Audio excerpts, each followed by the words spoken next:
ministre Jamal Mali sur cette question de dispositifs qui peuvent être associés pour favoriser justement l'inclusion des seniors, à la fois sur emploi, mais pas que. Alors, ton regard en tant que sociologue, ton regard en tant qu'expert au niveau de l'OIT et par rapport à toutes les expériences passées que tu as pu faire. Oui,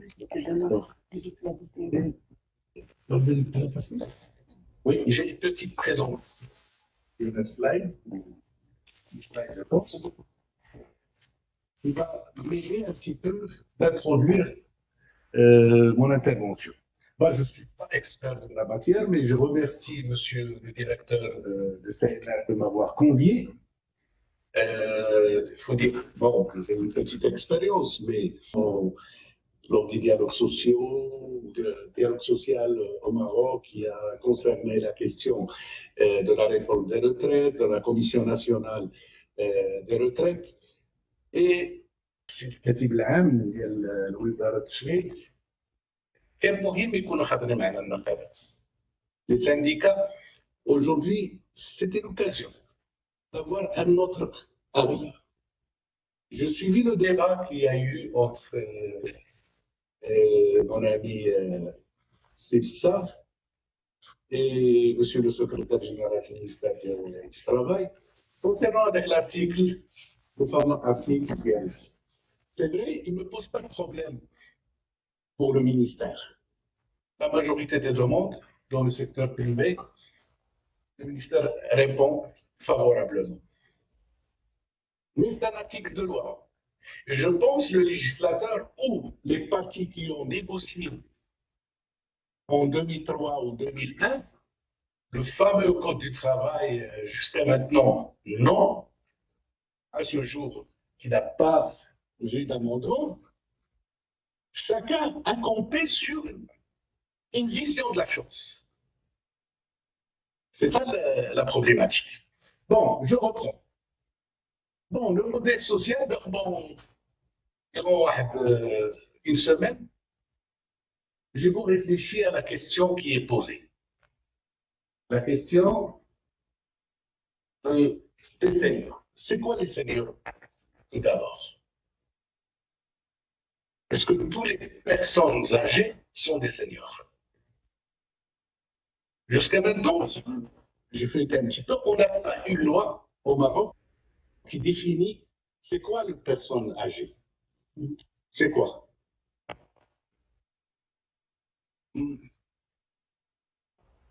D'une manière générale, une personne âgée est liée à 60 ans. Avec la question du départ à la retraite.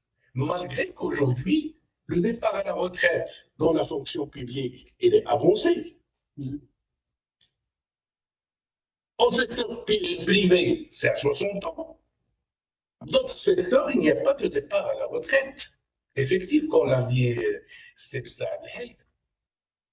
Et dans les métiers non couverts, les métiers, disons, libéraux, les métiers que notre grand professeur Jaïdi a développé un petit peu, les gens travaillent jusqu'à Ce qui n'en peuvent pas. Qui ne peut pas, c'est ça.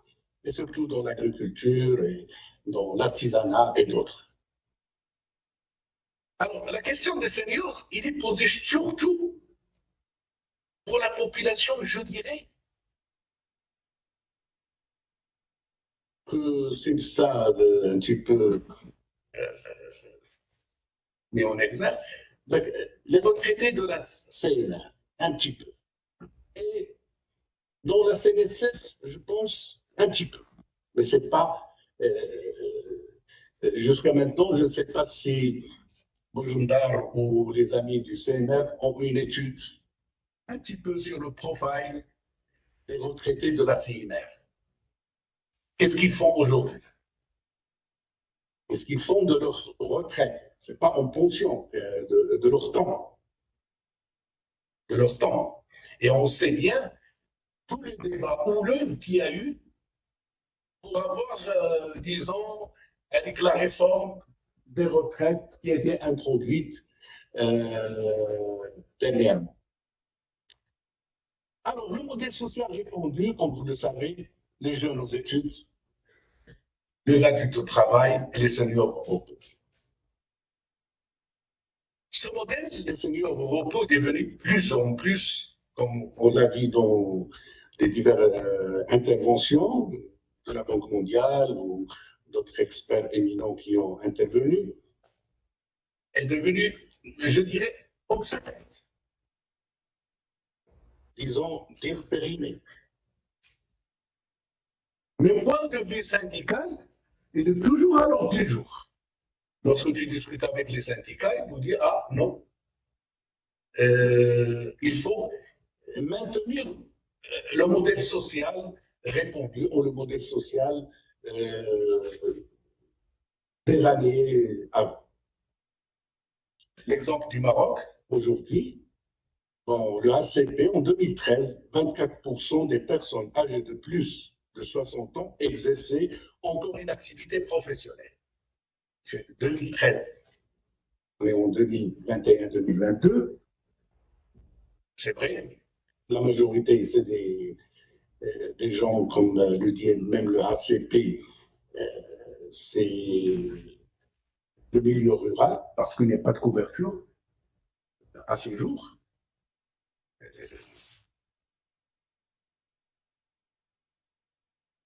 Et à ce jour, l'inclusion des seniors comme opportunité pour le développement social et économique au Maroc n'est pas prise en compte.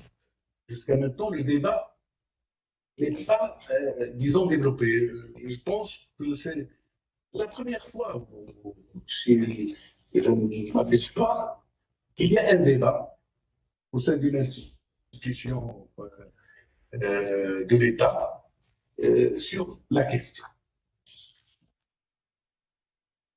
Et le sentiment dominant est toujours, je pense, il va falloir qu'on s'occupe un jour, malgré les données scientifiques du ACP, des autres intervenants qui ont intervenu. Cette ligne des dispositions, je pense, Mme Oumeïba va intervenir dans ce sujet, dans le code du travail pour le maintien en service, pour le secteur public, c'est à la discrétion du chef du gouvernement pour les hauts cadres, parce que même le chef du gouvernement, de الحق ديال ما يسمى التبديل بالنسبه لي هو cadre de la fonction publique, secrétaire général, directeur, et même des cadres, chefs de division ou des directeurs des établissements publics. Les métiers libéraux ou les métiers de patron, les fonctions et les fonctions électives. Personne n'en parle. Parlement, pas de limite d'âge. Pour les parlementaires, pour les conseillers municipaux ou régionaux, il n'y a pas de limite d'âge. C'est pour ça que la conception ديال من هو الشخص المتقاعد او الشخص المسن ارتبطت بهذيك 60 عام ديال سن التقاعد فقط بقات في هذه الحدود.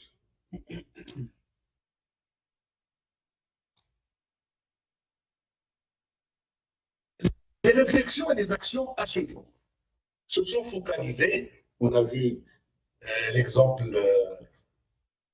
du nouveau modèle de développement, comme l'a dit Stella Abdeljaïdir, je pense. Mais jusqu'à aujourd'hui, toutes les actions, même des pouvoirs publics, se sont focalisées en général sur les problèmes auxquels se heurte cette population des personnes âgées. Ce qui ressort des recommandations du programme national intégré pour la promotion de la situation des personnes âgées, 2021-2030, les opportunités que peut dégager le cyber-économie. Seul un rapport du CS sur les personnes âgées au Maroc est dans une certaine limite, je dirais, dans certaines limites, à insister sur la valorisation du potentiel des personnes âgées. Mais d'une manière bref.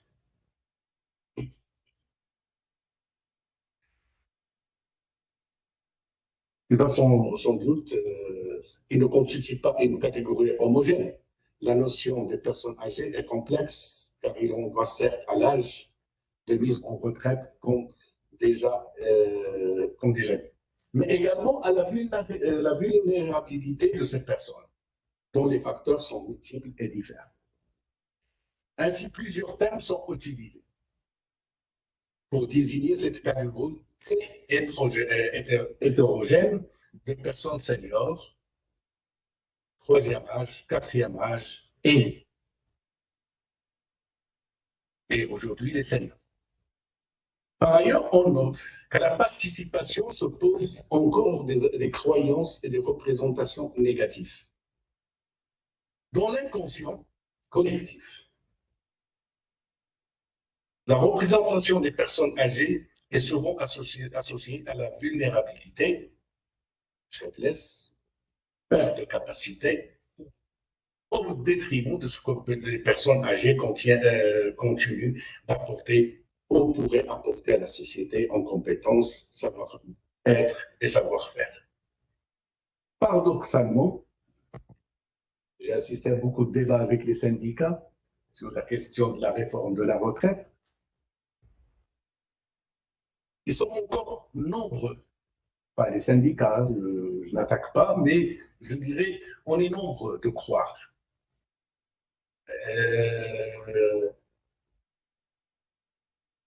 à contribuer à cette perception négative, considérant qu'ils ont donné. La personne a donné. Et aujourd'hui, les questions à ce stade, on doit d'attendre les autres. Débat sur la réforme de la retraite et j'en passe. Cette attitude non favorable au changement de paradigme. Comme il a été souligné dans la note de cadrage, les gens vivent aujourd'hui plus longtemps. Je ne vais pas étaler sur cette question. Mais je prends note de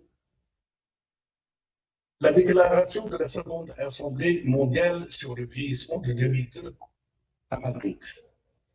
Article 10 a considéré que le potentiel des personnes âgées constitue une base solide pour le développement futur.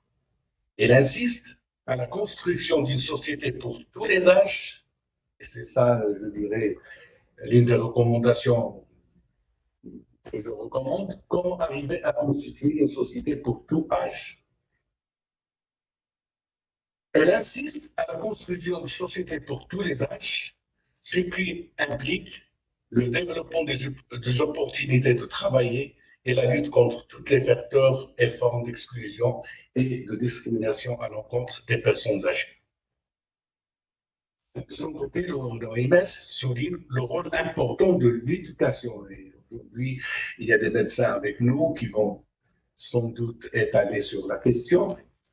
L'éducation tout au long de la vie en tant que vecteur de la participation active des personnes âgées dans la société et de maintien de bonne santé. Car les personnes âgées qui continuent à travailler, reste à vérifier, de travailler, elles restent physiquement actives, jouissent d'une meilleure santé mentale et physique que les personnes âgées qui sont retirées de toutes sortes d'activités. Bon, je passe maintenant, on a déjà parlé, les projections de... C'est changer nos paradigmes, et je termine, comme recommandation, valoriser le potentiel non négligeable savoir aux mesures de contribuer activement au développement, mettre en avant le rôle économique important des personnes âgées, le cyber-économie, non en tant que consommateur, mais également de producteur de richesses matérielles et immatérielles. Prévoir, comme c'est le cas d'autres pays, des mesures incitatives, aménager le temps de travail et concevoir une nouvelle définition de la personne âgée. C'est quoi la personne âgée aujourd'hui au Maroc? Une question qui est posée jusqu'à aujourd'hui. Il n'y a pas de loi qui définit c'est quoi la personne âgée. Il y a les lois de la retraite, de la mise en retraite à 63 ans, à 60 ans, et on passe.